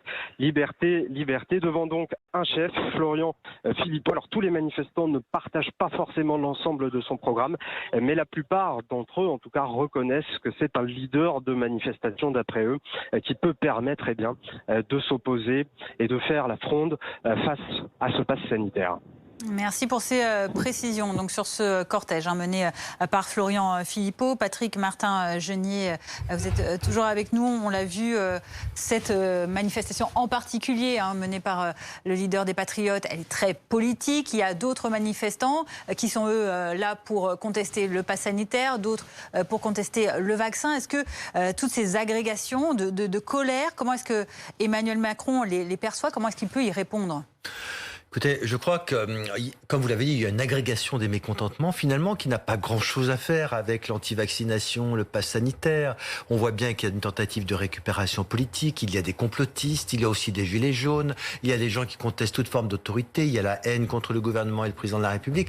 Donc on voit bien évidemment que tout cela n'a aucune cohérence. On voit des mots d'ordre, il faut défendre la liberté, mais s'il y avait une atteinte à la liberté, le Conseil d'État, le Conseil constitutionnel l'aurait dit. Je rappellerai que le juge reste le protecteur des libertés publiques, et pas plus tard que cette semaine, le tribunal administratif de Versailles a suspendu des arrêtés sur le pass sanitaire dans des centres commerciaux parce qu'ils n'étaient pas assez motivés et détaillés. Donc on voit bien que tout cela se passe dans un esprit de liberté, nos libertés sont protégées, et donc il faut effectivement appliquer ces dispositions. Et donc on voit bien aujourd'hui qu'il y a effectivement, on voit là des mots d'ordre qui sont absolument, encore une fois, inacceptables, du style matronescu qui rappellerait une sorte de dictature. Nous ne sommes pas en dictature, il y a un état de droit, et encore une fois le pass sanitaire est quelque chose qui est majoritairement, même à 90% accepté. Les gens le présentent aux terrasses de café, ils le présentent à l'entrée de certains magasins. Il y a une nouvelle donnée, c'est aussi peut-être que demain ce pass sanitaire il va être imposé à de nouvelles professions. Eh bien, oui, on parle aussi peut-être de la vaccination des enfants, il y a aussi peut-être toutes ces nouvelles étincelles. Mais sachez que par exemple en Italie, à la rentrée, on va imposer le pass pass sanitaire aux enseignants, également à l'entrée de l'université, ce qui n'est pas le cas en France. Donc il faut aussi faire quelques petites comparaisons européennes pour voir que nous ne sommes pas dans une situation où on remettrait en cause systématiquement les libertés publiques. On est là pour protéger avant tout la santé publique. Et si d'aventure il y avait une exagération ou quelque chose qui mettait en cause les libertés, il faut faire confiance aux juges pour dire attention, il y a un risque, ce qui n'est pas le cas aujourd'hui. Alors on le disait, hein, plus de 200 rassemblements au total aujourd'hui partout en France. On va partir tout de suite à Toulon pour retrouver notre journaliste sur place. Est-ce que comme à Montpellier, il y a beaucoup de monde aujourd'hui? Ils étaient 6 000 la semaine dernière à Toulon.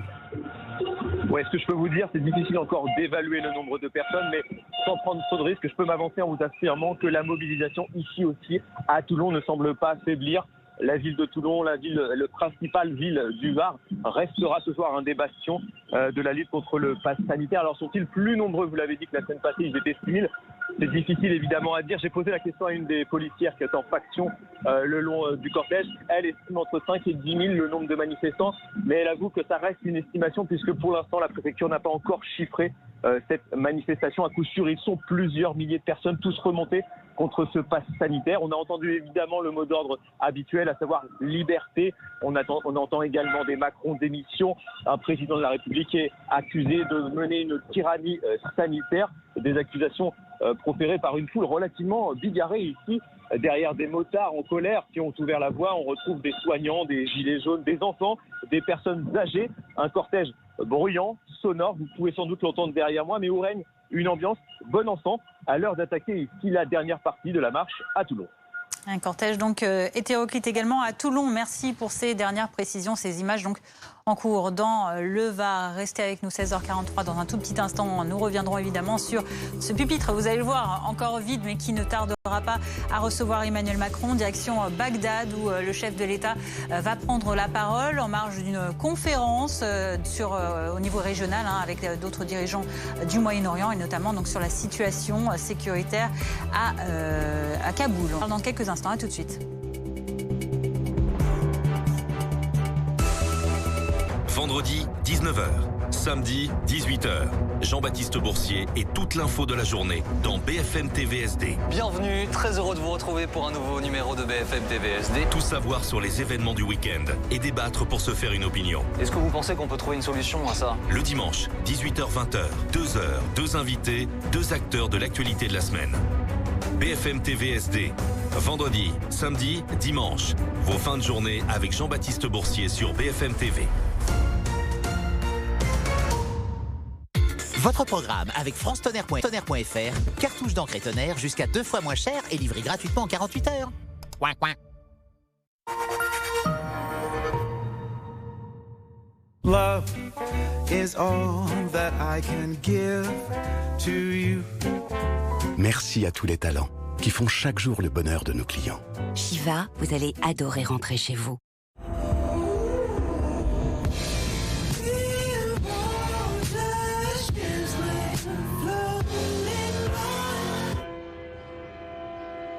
Matchpoint, la nouvelle eau de parfum pour hommes, Lacoste. Savez-vous que Comme J'aime, c'est aussi Comme J'aime Express, votre programme minceur pour perdre rapidement du poids?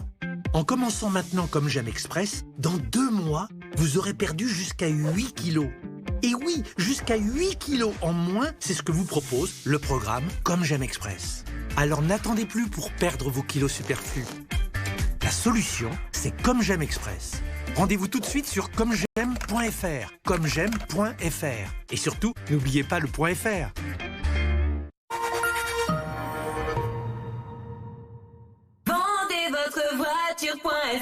Combien vaut votre voiture? Entrez les informations de votre voiture sur vendezvotrevoiture.fr et recevez le prix de vente final sans vous déplacer. Prenez ensuite un rendez-vous de reprise et vendez votre voiture au prix annoncé. Je recommande pour une vente simple et sans souci. Rendez-vous maintenant sur www.vendezvotrevoiture.fr. Leur passion, c'est le van. Le van qu'ils achètent, qu'ils transforment et qu'ils revendent. On est chaud! Inédit Van Mécanique, jeudi à 21h05 sur RMC Découverte, Canal 24.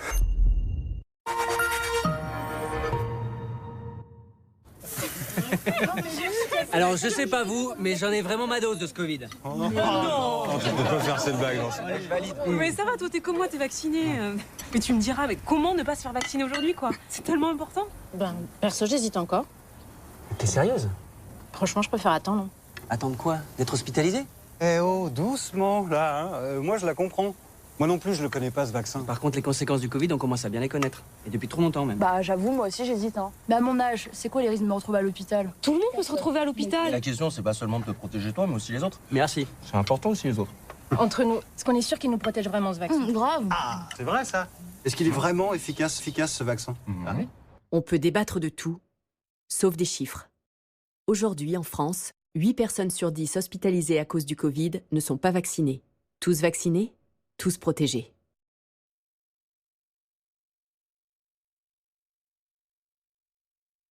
– 16h47, merci d'être avec nous sur BFM TV. À la une de l'actualité, depuis l'Irak, où il est en déplacement pour 2 jours, Emmanuel Macron va évoquer la crise en Afghanistan et les attentats perpétrés à Kaboul. Le président qui va s'exprimer dans un instant lors d'une conférence de presse à Bagdad, à suivre en direct sur BFM TV. L'actualité, ce sont également ces antipasses sanitaires qui se mobilisent un nouveau samedi avec 200 manifestations attendues un peu partout en France pour ce 7e week-end consécutif de mobilisation et à quelques jours de la rentrée scolaire. On va continuer de voir s'ils sont plus nombreux, si la mobilisation baisse. En tout cas, elle perdure dans le temps. Nous serons sur place avec nos reporters dans ce journal.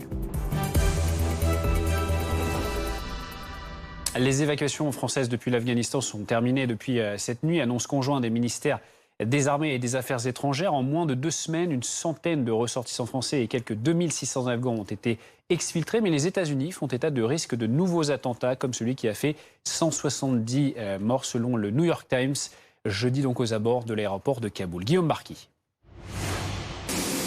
Les derniers avions français ont quitté Kaboul. Dans un tweet posté hier soir, la ministre des Armées Florence Parly annonce la fin de l'opération à Pagan. Je rends hommage à l'engagement de nos militaires, diplomates, policiers, de ceux qui ont risqué leur vie pour permettre à ces milliers de personnes de fuir la terreur. Un arrêt des évacuations contraint par le risque sécuritaire au lendemain d'un attentat suicide devant l'une des portes de l'aéroport de Kaboul. Hier, le porte-parole du Pentagone a dit anticiper d'autres attaques.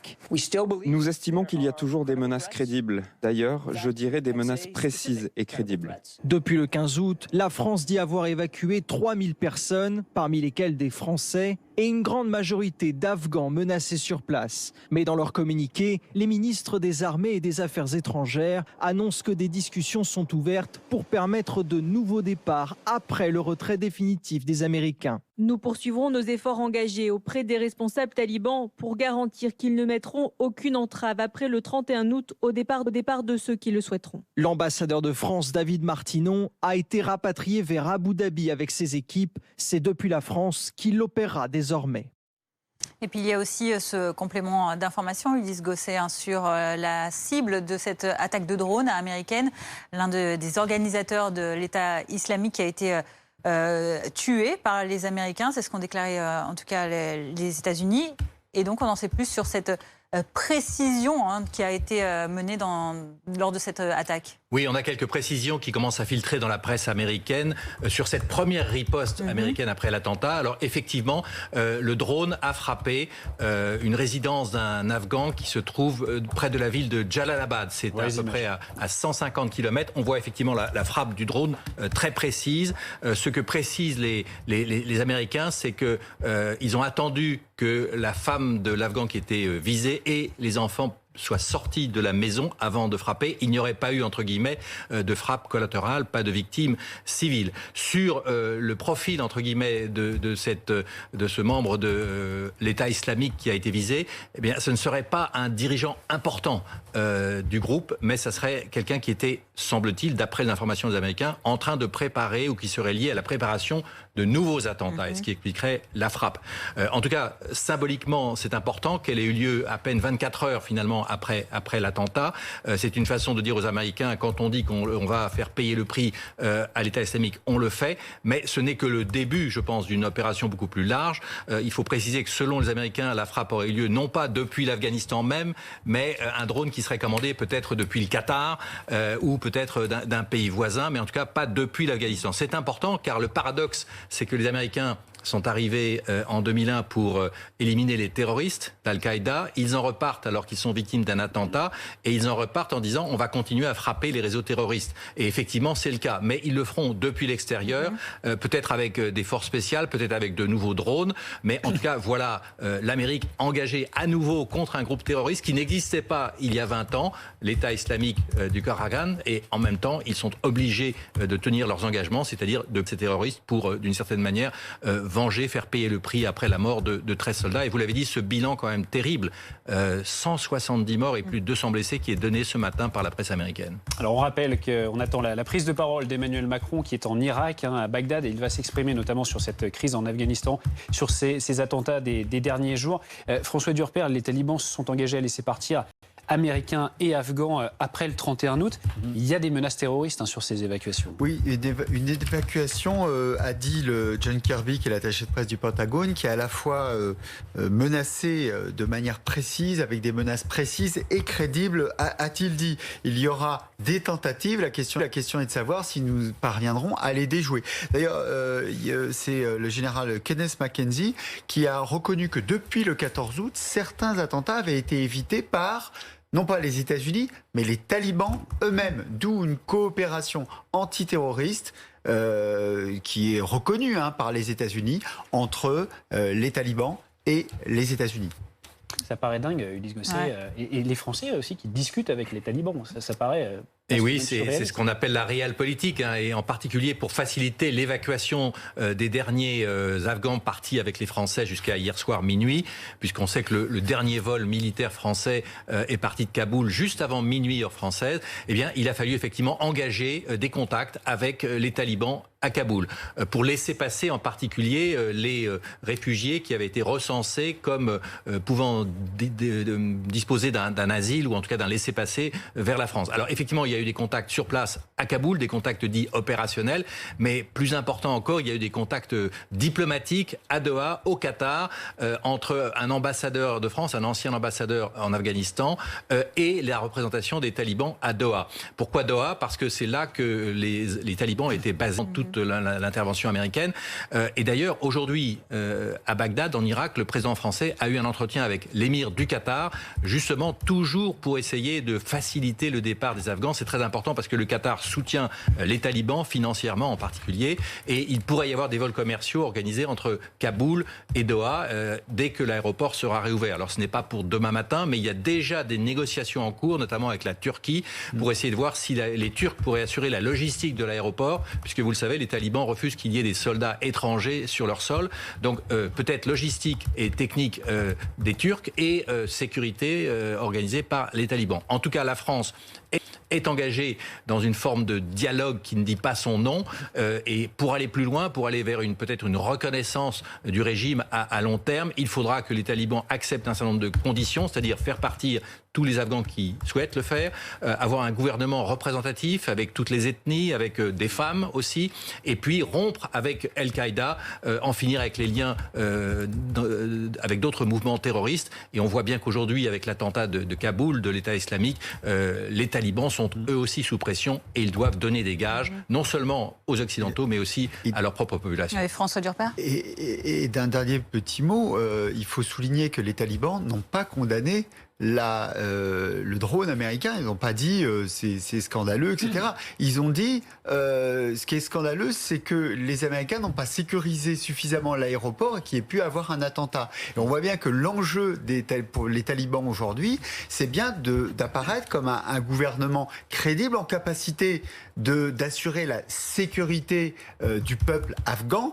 Et donc les Américains ont peut-être besoin des talibans pour la sécurité de l'Afghanistan, mais les talibans ont surtout besoin des Américains dans leur lutte contre leur nouvel ennemi, enfin leur ennemi depuis 2015, ce sont surtout des déçus des talibans.